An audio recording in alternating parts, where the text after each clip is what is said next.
So at Ethical Intelligence, we work with founders and we work with startups. And I want to talk to you about what I see as the founder's dilemma. It's not the founder sitting there asking, is the technology going to work? Is my team going to work? The question I always get from founders is, am I doing the right thing? I have founders coming to me who are afraid of their own data sets, that don't want to approach certain aspects of it because they're afraid of the consequences that could come with it if they misuse it. I have founders that are afraid to approach their team about a certain company coming and wanting to license their software because they don't know how to tell their team, I don't think this is a good client for us. This all revolves around the question of, am I doing the right thing? Now, this seems like just a simple question, but what it does is it slows down development.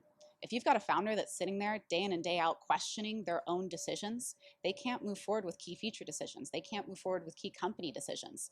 They're stuck there asking themselves over and over again, am I doing the right thing?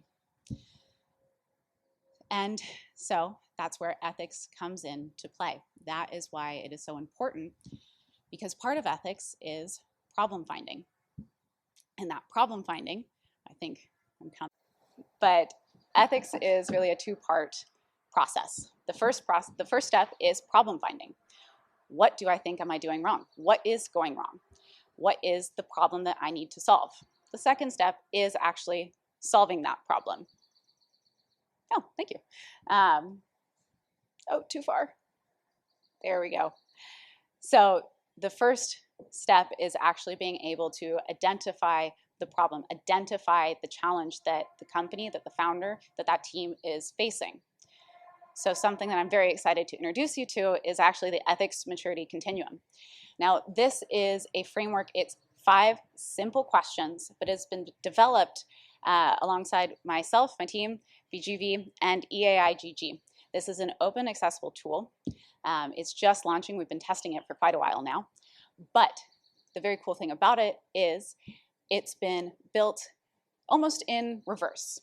So what we did is we actually looked at the policies and practices exhibited by we'll call them the all-star corporations. So we looked at IBM, we looked at Microsoft, we looked at Salesforce, we looked at all of their policies and what they assess startups for in terms of their ethics. So we were looking at questions of, if this company, say Salesforce or IBM, was looking to acquire this startup or was looking to procure this startup software, what would they be looking for in terms of that startup's ethics? We took those policies and we reverse engineered down to what the startup needs to build into their DNA as they're growing. Hence, it's a maturity continuum. The thing with ethics is it's an ongoing process. It's not a checkbox. You're not going to be done with it forever. It's not those great little boxes that you get to check off and then walk away. No, it's something that you continuously work on. And this isn't supposed to be a daunting process. This is supposed to be just like any other strategy you implement in your company. And that's where the continuum comes in. It helps map out exactly where that strategy comes into place. Okay, now the next slide. Thank you. So what we did was we broke it down into 5 pillars. We've got accountability, intentional design, fairness, social impact, and trust and transparency. These are the 5 main pillars. Within each of these pillars, we've divided it into early stage and late stage companies. So I'm a startup founder. I go to take the continuum, the survey, and I say, okay, I'm Series A, I'm early stage. And I go through 5 simple questions asking me about my process, about where my company stands in terms of these 5 pillars. It's 5 simple questions, and all we're doing is asking, are you below, average, or exemplar, based off of studies and that reverse engineering process that we did with those large corporations and those policies. On the back end, what it does is it shows you, okay, you're behind. You're not doomed, but you're behind. And here are your hotspots. You've fallen behind on intentional design. You've fallen behind on fairness. Here are the steps to then get back on track so that you're exemplar. And I know Anik and I have had many conversations where he goes, exemplar companies, those are exemplar not only in ethics, but in AI itself. It's not that ethics is something that you tack on top of it. Ethics is good business. If you're building an AI-driven company, ethics should be a part of your DNA. We'll go to the next slide. So why ethics? Why does it matter? Now, I'm sure you'll hear many different cases about it. One of the first ones that you've heard throughout the day is preparation for regulation. That's incredibly important, especially since we're seeing the regulation come into effect from the EU in 2024. However, that's not the only reason. And these reasons are actually taken from my company's practice when working with founders. So these are live benefits that we've seen in action from our companies and our customers. We see an increase in brand loyalty, which is a make or break in B2C companies. If you do not have that loyal base and you break that trust with what is a very weak relationship with your customers, you're not getting them back, you don't have a company. You speed up in development and confidence in decision making, actually. You're no longer sitting there questioning decisions and having to go back and remake those decisions over and over again.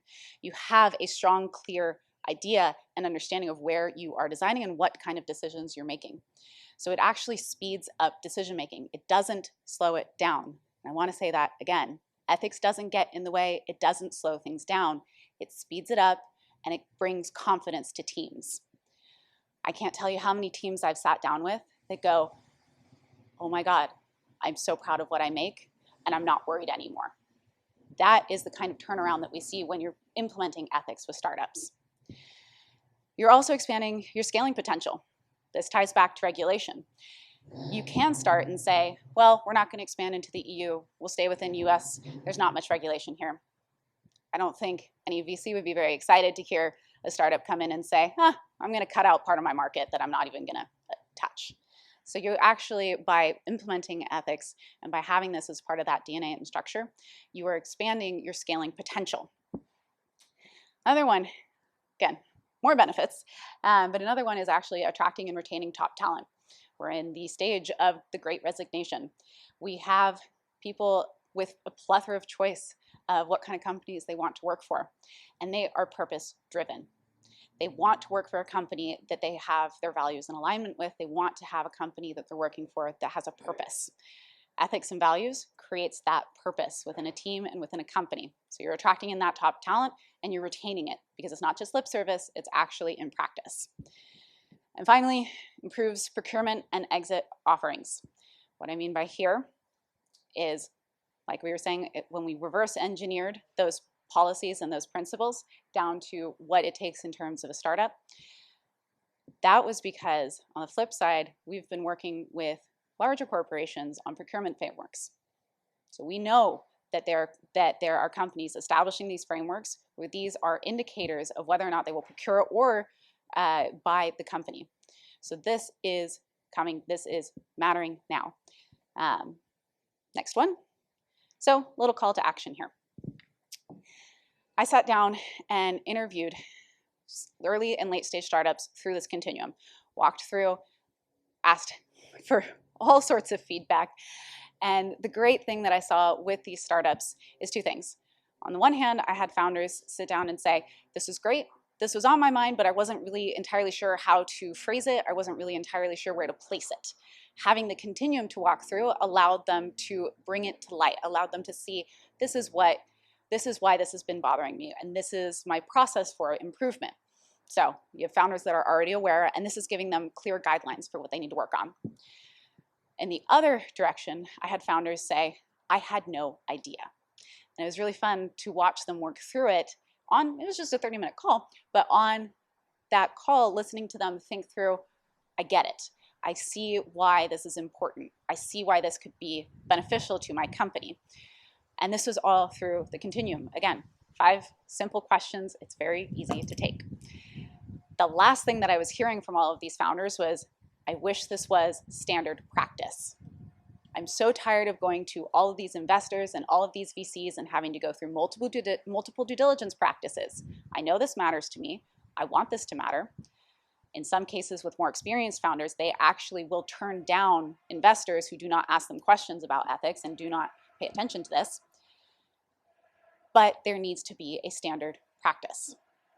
So the call to action here is, how do we incorporate this continuum as part of standard due diligence process for investment in AI-driven companies? And I know Manny had me do another call to action here. We're going to be running some workshops with investors now instead of just founders, but investors in walking through this continuum to look at how would this work in your processes? How does this work when you're developing your terms and conditions? How does this work in practice from making it a standard practice? So I think that's all my slides. And I'll stop and see if there's any questions.